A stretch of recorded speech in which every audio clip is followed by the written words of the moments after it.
چلو چلو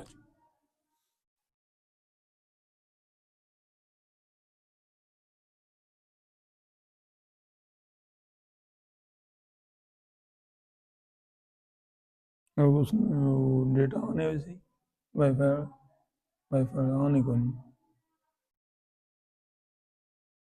اس کو بند کر دو ڈیٹا ڈاؤن والا، بس اس تو نہیں آیا ہوں تو چلو زیادہ معلوم بس آئے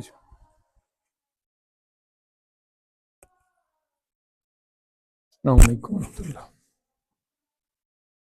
جی سرکار، خطوط کا نا سلسلہ جاری تھا نا، تو یہ سیرت طیبہ کا سبق ہے، اور اس سے پہلے ہمیشہ کی طرح درود السلام کا ورد، الصلاۃ والسلام علیک یا سیدی یا رسول اللہ وعلی آلہ وصحبہ یا سیدی یا حبیب اللہ۔ خسرو پرویز بن ہرمز بن نوشیروان ایران کو یوں لکھا گیا، یعنی خط مبارک، کہ اللہ کے نام سے شروع جو بڑا مہربان نہایت رحم والا، اس کا ترجمہ ہے رسول محمد صلی اللہ تعالی علیہ وسلم کی طرف سے کسریٰ امیر فارس کے نام، سلام اس پر جس نے ہدایت کی پیروی کی، وہی والسلام علی من اتبع الہدی، اور اللہ اور اس کے رسول پر ایمان لایا۔ ٹھیک ہے جی،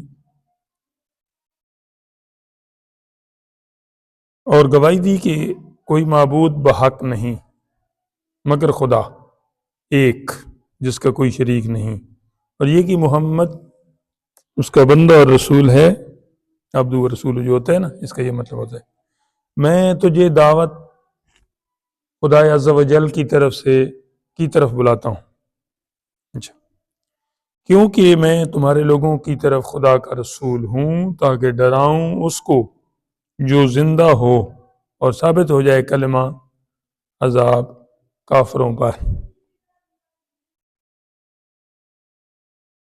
انی رسول اللہ الی الناس کلہم، اسی کو قرآن پاک میں کہا گیا ہے یا ایھا الناس انی رسول اللہ الیکم جمیعا، اور ایک جگہ فرمایا گیا ہے وما ارسلناک الا کافۃ للناس بشیرا ونذیرا، تو یہ اسی کا ترجمہ حدیث پاک میں۔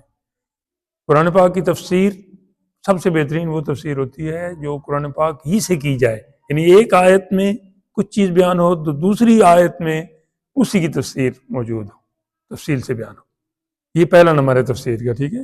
اور دوسرے نمبر پہ قرآن پاک کی سب سے بہترین تفسیر وہ ہے کہ جس کی تفسیر حدیث سے ملے، ٹھیک ہے، آگے پھر اجماع ہے، اس کے بعد پھر قیاس ہے، اور یہ سارا، اور پھر تفسیر بھی رائے بھی ایک لوگوں نے شامل کر لیا، وہ بہت غلط بات ہے، اپنے پاس سے کچھ بنا لینا، مطلب کچھ اور یہ کچھ ثابت کرتے پھریں۔ یہاں جو صورت آئی ہے نا اس خط مبارک میں، یہ آقا علیہ السلام نے قرآن پاک کی تفسیر حدیث پاک سے کی ہے کہ میں تم سب کی طرف رسول بن کے آیا ہوں۔ اچھا، تو جو آیات ہیں وہ میں نے دو آپ کو بتا دی ہیں، اور بھی ہیں، تاکہ میں ڈراؤں اس کو جو زندہ ہو اور ثابت ہو جائے کلمہ عذاب کافروں پر، میں تمام لوگوں کی طرف خدا کا رسول ہوں۔ تو اسلام لا سلامت رہے گا، اسلم تسلم، تو اسلام لا تو پھر سلامت رہے گا، پس اگر تو نے نہ مانا تو مجوسیوں کا گناہ تجھ پر ہے، جیسے ادھر اہل کتاب کا گناہ وہ رومیوں کے بادشاہ پر تھا، ایسے ہی اس کو بھی فرمایا کہ تو بھی اور تیری رعایا کا گناہ بھی تیرے ذمہ جائے گا۔ محمد الرسول اللہ، یہ آپ کی مور تھی، اس پر یہ کندہ تھا، تحریر تھا، لکھا تھا۔ علاقہ بحرین کسریٰ کے زیر فرمان تھا، اب جس علاقے کو بادشاہ تھا نا اس علاقے کا تعارف کروا رہے ہیں۔ وہاں اس کی طرف سے منذر بن ساوی یا ساوا عبدی تمیمی نائب السلطنت تھا۔ رسول اللہ صلی اللہ علیہ وسلم نے اپنا نامہ مبارک حضرت عبداللہ بن حذافہ قریشی یا کرشی سہمی کو دے کر حکم دیا، یا انہیں کہو علیحدہ بیٹھو اور باتیں نہیں کرو۔ عبدی تمیمی نائب السلطنت تھا، آپ نے اپنے صحابی عبداللہ بن حذافہ کو بھیجا، حکم دیا کہ اسے حام بحرین کے پاس لے جاؤ۔ جب نبی پاک علیہ السلام کو خبر ہوئی تو آپ نے پرویز اور اس کے معاونین پر اس کے خلاف دعا فرمائی۔ عموماً یہ بد دعا لفظ اردو میں استعمال ہوتا ہے، یہاں پہ بھی آیا ہے۔ ہمارے جو اسلاف تھے وہ فرماتے تھے کہ آقا علیہ السلام کے لیے یہ لفظ استعمال کرنا ٹھیک نہیں، ہاں اس کے خلاف کہہ لیں یا کوئی ایسی بات۔ دوبارہ وہ ہر طرح آپ نے اس کے خلاف کیا دعا کی، کیا بات کی، اپنے رب کی بارگاہ میں کیا عرض گزاری کی، وہ یہ کہ وہ ہر طرح پارا پارا کیے جائیں، ٹکڑے ٹکڑے ہو جائیں، کیونکہ اس نے میرے آقا علیہ السلام کے خاتم مبارک کی بے حرمتی کی تھی اور اس کو چاک کر دیا تھا، تو اس پر اس کو پھر یہ دعا ملی۔ چنانچہ ایسا ہی ظہور میں آیا، ان کی سلطنت جاتی رہی۔ دولت و اقبال نے منہ پھیر لیا، دولت بھی ہو گئی اور بادشاہی بھی ہو گئی، سلطنت، اقبال کی اس خوش قسمتی نے ٹھیک ہے منہ پھیر لیا اور وہ ہلاک ہو گئے۔ اس بربادی کی کیفیت یوں ہے کہ پرویز نے نامہ مبارک کو چاک کرنے کے بعد اپنے گورنر یمن بازان کو لکھا ہے کہ اپنے 2 دلیر آدمیوں کو حجاز میں بھیجو۔ حجاز وہ خطہ ہے، جزیرہ ہے، جہاں یہ مکہ شریف اور مدینہ شریف اور یہ 1-2 شہر ہیں، ٹھیک ہے، باقی سارا ہے تو عرب ہی نا، لیکن اس میں اس وادی کو حجاز کہتے ہیں۔ جی ہاں، دلیر آدمیوں کو بھیجو تاکہ اس مدعی نبوت کو پکڑ کر میرے پاس لائیں، ٹھیک ہے، یہ پرانا کافر کا دستور ہے۔ یہاں بھی جو ان کے نا وہ کوئی کرتا ہے نا، ان کے مطلب کا ہوتا ہے، یا تو ان کے حق میں بولتا ہے، مطلب یہ کوئی کفریہ حرکت کرتا ہے تو ان کو کہا جاتا ہے پلوں کو، ادھر والوں کو، کہ جی اس کو بھیج دیں، تو یہ خود ہی رپورٹ کر کے بھیج دیتے ہیں۔ اور اگر ایسا نہ ہو، کوئی ایسا ہو کہ جو ان کی مطلب ان کو یہ لگے کہ یہ ان کو فائدہ پہنچا رہا ہے، ڈاکٹر عبدالقدیر خان وغیرہ کی طرح، تو پھر وہ اس کو بھی نا وہ لے جاتے ہیں۔ اور اس طرح کوئی ان کا ہی ہو شہری اور یہاں کوئی وہ ایسی حرکت کرے کہ جہاں یہاں کے شہریوں کو نقصان ہو، جیسے ریمنڈ ڈیوس وغیرہ، تو پھر ان کو بھی وہ جو ہے نا وہ لے جاتے ہیں۔ تو یہ پرانی ان کی کفر کی ریت چلی آ رہی ہے، اور آگے سے ان کے ایجنٹوں کی بھی پرانی وہ آ رہی ہے، لیکن الحمدللہ اس وقت ایسا کوئی نہیں تھا کہ یہ ایسا ہوتا۔ بہرحال انہوں نے اپنی پوری کوشش کی کہ 2 ایسے دلیر آدمی بھیجو جو اس مدعی نبوت کو پکڑ کر میرے پاس لائیں۔ بازان نے اپنے قہرمان بابویہ اور ایک شخص خرخسرہ نام کو اس غرض کے لیے مدینہ میں بھیجا۔ ایک میں قہر آیا ہے اور ایک میں خر آیا ہے۔ خر گدے کو کہتے ہیں اور قہر غضبناک ہو۔ اور بابویہ سے یہ کہہ دیا کہ اس مدعی نبوت سے کلام کرنا اور اس کے حال سے اطلاع دینا، یعنی جا کے ادھر بات چیت کرو، ہمیں پتہ چلے ان کے حالات۔ یہ دونوں بارگاہ رسالت میں حاضر ہوئے۔ بابویہ نے ادھر ایک جگہ بابو لکھا ہے نا، وہ اس کو یہ ساتھ اس کے یہ بھی لکھتے ہیں، یہ جو بھی پڑھا ہے میں نے پڑھا ٹھیک ہے، لیکن ادھر یہ درستگی کر لیں۔ بابویہ جی، حقیقت حال عرض کی۔ نبی پاک علیہ السلام نے فرمایا کہ کل میرے پاس آؤ۔ جب وہ دوسرے دن حاضر خدمت ہوئی تو آپ نے فرمایا کہ فلاں مہینے کی فلاں رات کو خدا نے کسرا کو قتل کر دیا۔ اب یہ بندے ادھر گئے تھے کہ تھوڑا سا ملاقات کریں، ان کی طبیعت کا پتہ چلے، ان کی حقیقی جو موقف ہے اس کا پتہ چلے، پھر اگلی حرکت کریں گے، ادھر جواب دیں گے کہ وہ ایسا ایسا ہے۔ آنے خود اگر وہ مرضی سے آنا چاہتے ہیں تو ہمیں کیا زبردستی کرنا ہے، اور اگر کوئی اور بات ہے تو وہ بھی۔ لیکن آقا علیہ السلام نے اللہ تعالیٰ کے دیے ہوئے علم کے مطابق فرمایا کہ آج نہیں کل آنا، کل میرے ساتھ تم تفصیلی ملاقات کرنا۔ دوسرے دن وہ آئے تو آپ نے انہیں فرمایا کہ فلاں مہینے کی فلاں رات کو، کیونکہ کچھ دن ہو چکے تھے تو درمیان میں یہ جو کچھ تھا تو یہ اللہ تعالیٰ کی آپ رضا دیکھنا چاہتے تھے کہ اللہ تعالیٰ کو کیا منظور ہے، ورنہ اس دن بھی یہ صورت ہو سکتی تھی، یا اس وقت تک آقا علیہ السلام تک اللہ تعالیٰ کی طرف سے یہ پیغام نہیں پہنچا تھا کہ وہ مر چکا ہے وغیرہ وغیرہ کچھ بھی. تو آپ نے ایک دن روکا. دوسرے دن جب وہ آئے تو انہیں یہ فرمایا فلاں مہینے کی فلاں رات کو خدا نے کسریٰ کو قتل کر دیا اور اس کے بیٹے شیرویہ کو اس پر مسلط کر دیا. ہے حقیقی بیٹا لیکن وہ اس نے باپ کو قتل کیا اور باپ کے تخت پہ خود بیٹھ گیا. یا اور بھائی بھی ہوں گے نا تو پھر ڈر ہوگا کہ وہ نہ بیٹھ جائیں.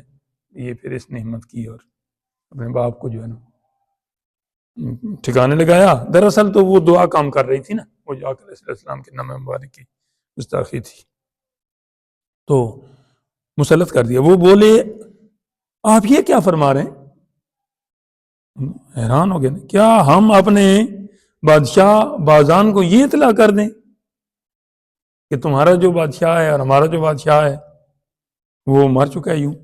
حضور علیہ السلام نے فرمایا ہاں میری طرف سے اسے یہ خبر دے دو اور کہہ دو کہ میرا دین اور میری حکومت کسریٰ کے ملک کی انتہا تک پہنچ جائے گی. کیا بات. یہ جس دن وہ ہوئی تھی نا غزوہ احزاب, تو وہ خندق کھود رہے تھے تو ایک چٹان نہیں ٹوٹتی تھی, پتھر تھا نا بڑا نیچے آ گیا تھا. یہ جس طرح کنواں کھودتے ہیں نا تو نیچے وہ یا یہ نلکے والے کرتے ہیں بورنگ تو درمیان میں پتھر آ جاتے ہیں, نہیں ٹوٹتا. تو ایک پتھر نہیں ٹوٹ رہا تھا تو صحابہ پاک بہت پریشان ہو گئے. تو آقا علیہ السلام نے خود کدال مبارک لیا, ایک آپ نے ضرب لگائی تو ایک چمک آئی, دوسری ضرب لگائی تو ایک چمک آئی, تیسری لگائی تو پتھر پورے طور پہ پاش پاش ہو گیا. اور فرمایا یہ جو چمک آئی ہے نا, اس چمک سے اللہ تعالیٰ نے مجھے دکھایا کہ وہ کسریٰ اور وہ سارے وہاں تک آپ کی جو بادشاہی ہے وہ پہنچ جائے گی. اور دوسری میں کوئی اور علاقے کا آپ نے فرمایا کہ وہاں تک مجھے وہ دکھائی گئی ہے کہ وہاں تک پہنچے گی. پہنچی ہے عمر فاروق کے دور میں. حضور علیہ السلام بظاہر پردہ فرما گئے تھے. حضرت ابوبکر صدیق رضی اللہ عنہ کے بھی 2-2.5 سال 3 سال جو تھے وہ بھی گزر چکے تھے. حضرت عمر فاروق نے 12 سال سلطنت کی, تو اس کے دوران کوئی مڈ میں جا کے یا اس کے راؤنڈ اباؤٹ تو وہ ہوا سلسلہ. لیکن اللہ تعالیٰ جل وعلا نے اپنے حبیب پاک کو پہلے سے مطلع فرما دیا, اور یہ آپ نے پیغام دیا کہ صرف اس کے مرنے کی اطلاع نہیں دینا, آگے کا یہ بھی بتانا. یہ جو کچھ ہو چکا ہے وہ تو یہ ہے کہ وہ قتل ہو چکا ہے, اس کے بیٹے نے قتل کیا ہے, وہ اس پر قابض ہو چکا ہے تخت پر, اور آئندہ یہ ہے کہ ہماری حکومت وہاں پر تک جائے گی. تم کن خوابوں میں کھیل رہے ہو؟ تو اور بازان سے یہ بھی کہہ دو کہ اگر تم اسلام لاؤ تو تمہارا ملک تم ہی کو دے دیا جائے گا. اسے فرمایا تھا نا اسلم تسلم, اسلام لا تو سلامت رہے گا. لیکن جب اس نے نہیں لایا تو پھر وہ سلامت بھی نہیں رہا. اس کو بھی آپ نے یہ آفر پیش کی, عطا فرمائی, حکم دیا یا پیغام دیا. تو دونوں نے واپس جا کر, دونوں وہ کون, وہ جو بابویہ تھا اور دوسرا وہ کارمان یا کون تھا, واپس آ کر بازان سے سارا ماجرا کہہ سنایا. اس پر کچھ عرصہ نہ گزرا تھا کہ شیرویہ کا خط, شیرویہ وہی اس کا بیٹا تھا, اس کا کسریٰ کا, ہاں جی, شیرویہ کا خط بازان کے نام آیا جس میں لکھا تھا کہ میں نے اپنے باپ پرویز کو قتل کر ڈالا. خود اقرار کر رہا ہے میں نے اپنے باپ کو مار دیا, کیونکہ وہ اشراف فارس کا قتل جائز سمجھتا تھا. اچھا, یعنی میں نے اسے مارا کس بات پہ ہے کہ وہ ہمارے جو اور ابا کے ساتھ والے تھے نا اس خاندان میں, ان کو وہ جائز سمجھتا تھا, ان کو یعنی مار کے اس نے بادشاہی لی تھی. تو اگر میں نے اپنے باپ کو مار دیا اور اس کی جگہ بادشاہی لے لیا تو یہ مسئلہ نہیں ہے.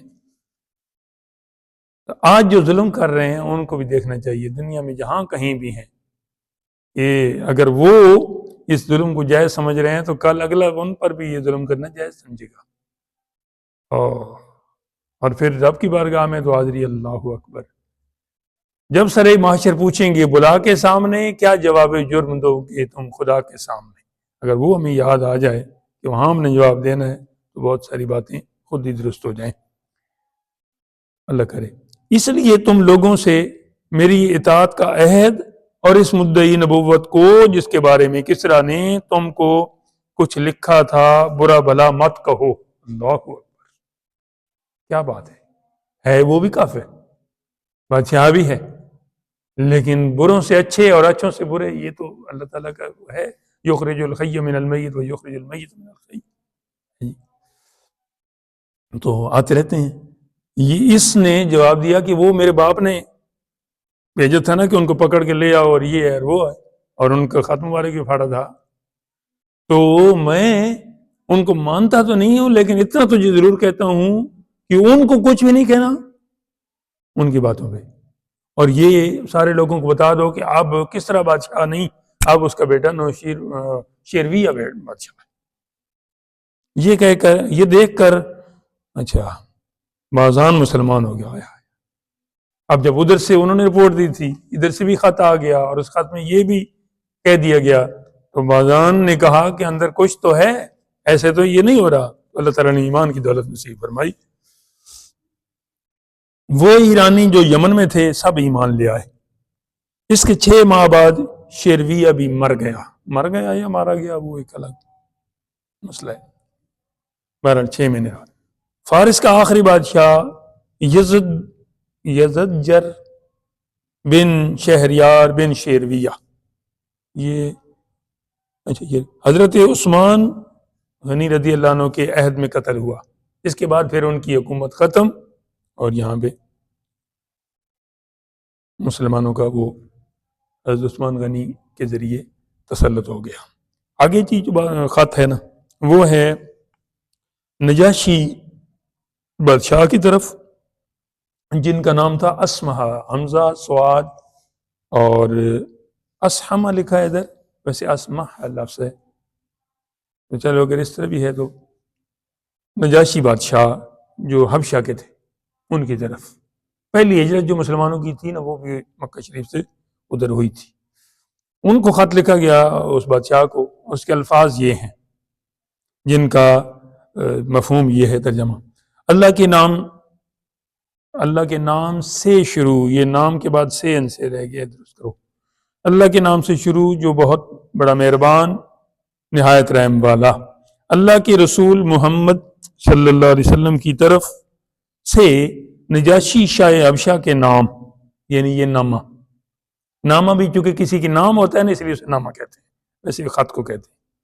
تو سلامتی والا ہے، ہائے ہائے، میں تیرے پاس خدا کا شکر کرتا ہوں جس کے سوا کوئی معبود بحق یا برحق نہیں، وہ بادشاہ ہے پاک ذات، سلامت سب عیب سے، امان دینے والا۔ اچھا یہ ہے پاک ذات، وہ ذات پاک ہے، سلامت سب عیب سے،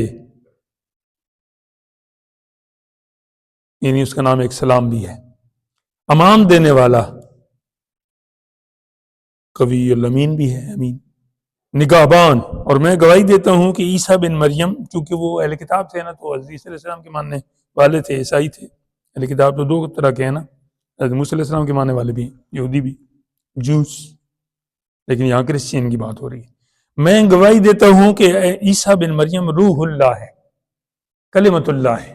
یہاں پہ کلمت اللہ کے الفاظ اب نے نہیں، بلکہ آ گئی یہ بات۔ ویسے کلمت اللہ ایک اور نبی بھی ہیں، کبھی آپ نے توجہ کیا ہو قرآن پاک میں، ایک تو کلمت اللہ حضرت عیسیٰ علیہ السلام ہے، ایک ان کے چچا زاد کیا کہتے ہیں، خالہ زاد بھائی ہیں، وہ بھی نبی ہیں، شہید بھی ہوئی ہیں۔ ایک چھوٹا سا ہنٹ ایسا دیتا ہوں کہ آپ خود بخود بتا دو گے انشاءاللہ۔ حضرت زکریا کے بیٹے ہیں، کیا نام ہے؟ حضرت یحییٰ، سبحان اللہ۔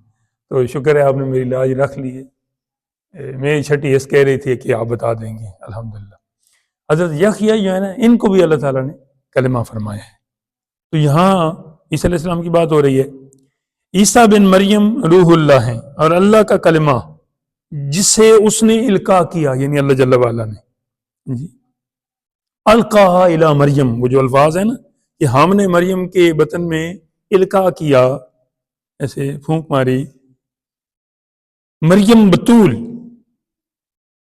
طیبہ عفیفہ کی طرف، عفیفہ عفت والی، عزت والی، عصمت والی، طیبہ پاک، خوشبودار، بطول بھی پاک کو کہتے ہیں، ایسی پاک صاف کہ جس میں نا عورتوں کی جو کمزوریاں ہیں وہ بھی نہ ہوں، اللہ تعالیٰ سے اس طرح محفوظ رکھے۔ وہ بار آور ہوئی، یعنی ثمر آور ہوئی، ثمر بار ہوئی، یعنی ان کو اللہ تعالیٰ نے اولاد کی نعمت سے نوازا ہے یا نوازنا ہے، ہاں بلکہ یہاں تو نوازا ہے، کیونکہ وہ کام ہو چکا ہے. یہ اب خط لکھا جا رہا ہے. عیسیٰ کے ساتھ وہ ثمربار ہوئی ہیں، یعنی ان کو اولاد کی صورت میں عیسیٰ جیسی عظیم بیٹے عطا ہوئی ہے. بس خدا نے اسے پیدا کیا اور اپنی روح سے اور اس کے پھونکنے سے، سبحان اللہ، جیسا کہ پیدا کیا آدم کو اپنے ہاتھ سے. ادھر ہے نا ان مثل عیسیٰ عند اللہ کمثل آدم خلقہ من تراب ثم قال له کن فیکون. اور دوسری جگہ بھی فرمایا کہ وَنَفَخْتُ فِيهِ مِن رُوحِي، ہم نے اس میں اپنی روح پھونکی. یہ آدم علیہ السلام کی بات ہے. اور ادھر بھی فرمایا ایسے ہی. تو پھر یہاں مثال بھی اسی طرح دے دی، اور آقا علیہ السلام نے انہی آیتوں کی اتباع میں اپنے خط مبارک میں بھی اس کا حوالہ دے دیا. اور میں تجھے بلاتا ہوں اللہ کی طرف جو وحدہ لا شریک ہے، اور اس کی اطاعت پر، موالات کی طرف محبت کے ساتھ، اور یہ کہ تو میری پیروی کر اور ایمان لائے اس چیز پر جو مجھے ملی. یعنی وہ انجیل تو آپ نے مان لی، تورات بھی آپ نے مان لی، اب یہ بھی اللہ کا کلام مجھے اللہ نے عطا فرمایا ہے اور میں بھی اللہ کا فرستادہ ہوں، لہذا تو جس طرح ان کو مانتا چلا آیا ہے، اے نجاشی بادشاہ مجھے بھی اور میری کتاب کو بھی ویسے ہی مان، کیونکہ میں تیری طرف اللہ کا رسول ہوں اور میں تجھ کو اور تیرے لشکروں کو اللہ عز و جل کی طرف بلاتا ہوں. عز غالب اور جل جلالت والا، عز و جل. میں نے پہنچا دیا اور نصیحت کر دی، تم میری نصیحت کو قبول کرو. نجاشی بادشاہ کی طرف یہ خط. جب یہ نامہ مبارک حضرت عمر بن دمری کے ساتھ اسحمہ نجاشی کا ملا، یہ کا نہیں ہے، چلو کو ٹھیک، تو اس نے اسے اپنی آنکھوں پر رکھا. اللہ، ہم جو یہ آقا علیہ السلام کا نام مبارک لیتے ہیں تو اس کو پھر یہاں چوم کے نا، تو ایسے منہ سے چونکہ نکلتا ہے تو پھر منہ کو چوم لیتے ہیں، یہ انگوٹھے لگاتے ہیں اور انگوٹھوں کو پھر آنکھوں پر پھیرتے ہیں. تو اگر نامہ مبارک آیا تو اس نے اس کو آنکھوں پہ لگایا، تو نام مبارک آئے تو اس کو چوم کر آنکھوں میں لگانا، یہ بھی محبت کی علامت ہے. اور یہ اوپر سے آ رہا ہے، ہم نے اپنے پاس سے نہیں نکالا. خیر، محبت کے رنگ ہیں، اللہ تعالیٰ سچی محبت نصیب کرے. تو اس نے اسے اپنی آنکھوں پر رکھا اور تخت سے اتر کر زمین پر بیٹھ گیا. پہلے وہ اپنے تخت پر بیٹھا تھا، تخت نشین تھا، لیکن اب وہ نیچے بیٹھ گیا. ایسا کوئی محبوب نہ ہوگا نہ کہیں ہے، بیٹھا ہے چٹائی پر مگر عرش نشین ہے. اس وقت آپ کے پاس حکومت نہیں ہے اور اس کے پاس حکومت ہے، لیکن وہ سمجھ گیا. اس نے انجیل میں، تورات میں سب کچھ پڑھ رکھا تھا کہ جو آنے والے ہیں وہ بظاہر اگرچہ چٹائی پہ ہی بیٹھے رہے لیکن ہیں عرش نشین. لہٰذا وہ اپنے تخت کو چھوڑ کر ان کا خط مبارک ملنے کے جواب میں زمین پر بیٹھ گیا. جو پاک باز روحیں ہوتی ہیں ویسے ہی کرتی ہیں. پھر اپنے اسلام کا اعلان کر دیا نجاشی بادشاہ، اور نامہ مبارک کو ہاتھی دانت کے ڈبے میں رکھا. ہاتھی دانت کوئی ہوتی ہے، ایسی دانت ہوتی ہے، کیا ہوتی ہے، کوئی چیز ہے بہت قیمتی، جس میں جس طرح آپ سونے کی زیورات کو نا وہ مخصوص ڈبیوں میں رکھتے ہیں. ہمارے پاس تو یہ ڈبی ہیں، ہم تو اتنے نہیں ہیں نا وہ اس لائق. تو جو بادشاہ تھے تو ان کے پاس پھر اس قسم کی اعلیٰ چیزوں کو اعلیٰ جگہوں میں محفوظ اعلیٰ طاقوں میں رکھا جاتا تھا. تو ہاتھی دانت کی کوئی چیز ایسی بنی ہوتی ہے جس کے اندر وہ پھر اس نے محفوظ رکھا، یہ ڈبے میں رکھ لیا. اور یہ جواب لکھا. جواب کیا تھا؟ جواب کبھی جواب نہیں ہے. کیا بات! اللہ کے نام سے شروع جو بڑا مہربان نہایت رحم والا. اللہ کے نام شروع، یہاں پہ بھی ایسے ہی لکھا ہے انہوں نے. پیچھے ذرا جائیں، پچھلوں میں بھی ایسے ہی ہے، اللہ کے نام سے ہے پیچھے. یہ دو جگہ یہ غلطی ہوئی ہے ان سے، یہ آپ درستگی کرتے جائیں. نام سے شروع، جو بڑا مہربان نہایت رحم والا ہے. اللہ کے رسول محمد صلی اللہ علیہ وسلم کے نام نجاشی اسحمہ کی طرف سے یا رسول اللہ آپ پر سلام، یا نبی سلام علیکہ، یا رسول سلام علیکہ جو ہم کہتے ہیں. یہ کہاں سے وہ بھیج رہا ہے ادھر سے حبشہ سے آپ السلام، اور اللہ کی رحمت اور اللہ کی برکتیں جس کے سوا کوئی معبود بحق نہیں یا برحق نہیں، اس نے مجھے اسلام کی طرف ہدایت کی، اما بعد یا رسول اللہ مجھے آپ کا نامہ ملا، یہ لفظ ہے، مجھے اس کو درست کر لو، یہ مس پرنٹ ہو گئی، آپ کا نامہ ملا، آپ نے جو حضرت عیسیٰ، حضرات نہیں، حضرت عیسیٰ، ٹھیک ہے جی، علیہ السلام کا حال بیان کیا ہے، سو آسمان و زمین کے رب کی قسم کہ حضرت عیسیٰ علیہ السلام اس سے ذرہ بھی زیادہ نہیں ہے۔ یہی بات اس نے اس دن بھی کی تھی، وہ جو ابو سفیان کی طرف سے 2 الچی گئے تھے نا، جن میں ایک حضرت غالباً عمر ابن عاص بھی تھے اور ایک کوئی دوسرے تھے، تو اس دن بھی جب حضرت جعفر طیار نے سورہ مریم کی کچھ آیتیں سنائی تھیں، سورہ مریم سنائی تھی، ہاں یہی سنائی تھی کیونکہ اس کے وہ اسی سے تعلق رکھتا تھا، اسی دین سے، تو اس نے اس دن بھی ایک تنکا ایسے اٹھا کے کہا تھا کہ ایک تنکا بھی اس سے زیادہ نہیں ہے، آج کہتا ہے کہ ایک ذرہ بھی اس سے زیادہ نہیں ہے، جو کچھ آپ نے کہا ہے بالکل بے شک ایسے ہی ہے جیسا کہ آپ نے ذکر کیا، اور ہم نے پہچان لیا جو کچھ آپ نے ہماری طرف لکھ کر بھیجا ہے، پاس میں گواہی دیتا ہوں کہ آپ اللہ کے رسول صادق مصدق ہے، صادق سچ بولنے والا، مصدق جس کی تصدیق کی جائے، ویسے میرے آقا علیہ الصلوۃ والسلام سب کی تصدیق کرنے والے ہیں، اور کوئی نبیوں اور رسولوں میں بعد میں آپ کی تصدیق کرنے کے لیے نبی بن کے نہیں آنا، لیکن پہلے نے سب کی ہے، وہ پہلے ہی وہ کر چکے ہیں، کیا کہتے ہیں اس کی نا، بشارت دے چکے۔ میں نے آپ کی بیعت کی اور آپ کے چچیرے بھائی، یہاں چچیرے بھائی سے کون مراد ہے؟ ابھی میں نے نام لیا حضرت جعفر، یہ کون تھے؟ یہ حضرت علی پاک کے بھائی تھے۔ ان کے بھائی تھے حضرت امام حسن اور امام حسین کے چچا تھے۔ حضرت علی کون تھے ویسے؟ یہ آقا علیہ الصلوۃ والسلام کے چچا کے بیٹے تھے، جناب ابو طالب کے، ٹھیک ہے؟ تو یہ رشتے میں آپ کے پھر کیا ہوئے؟ چچا زاد بھائی، صحابی بھی ہیں، اور سرکار پاک صلی اللہ علیہ وسلم نے اپنا بھائی بھی فرمایا، مگر انہوں نے ساری زندگی اپنے آپ کو سرکار کا بھائی نہیں کہا، بھائی بن کے ضرور رہے، ثابت ضرور کیا کہ بھائی ایسے ہوتے ہیں، بھائی جو ہے نا وہ بھائیوں کے بازو بھی ہوتے ہیں، کبھی بھائی دشمن بھی ہو جاتے ہیں، اللہ معاف کرے۔ آپ اللہ کے رسول صادق و مصدق ہیں، اور میں نے آپ کی بیعت اور آپ کے چچیرے بھائی یعنی حضرت جعفر طیار کی بیعت کی، ان کا ذکر پہلے ہو چکا ہے، آپ بالکل ایسے نا بیٹھ جائیں کہ آپ کو کچھ پتہ ہی نہیں، اور اس کے ہاتھ پر اللہ رب العالمین کے لیے اسلام لایا، یعنی اللہ کی رضا کی خاطر، اللہ جل وعلا کی، اور میں آپ کی خدمت میں اپنے بیٹے کو بھیج رہا ہوں، نجاشی نے اپنے بیٹے کو بھیجا، اگر آپ چاہتے ہیں لائک کے حساب سے ہو گیا، چلو یہ کدھر جا کے رکا تھا، میں ادھر سے آگے چلا جاؤں،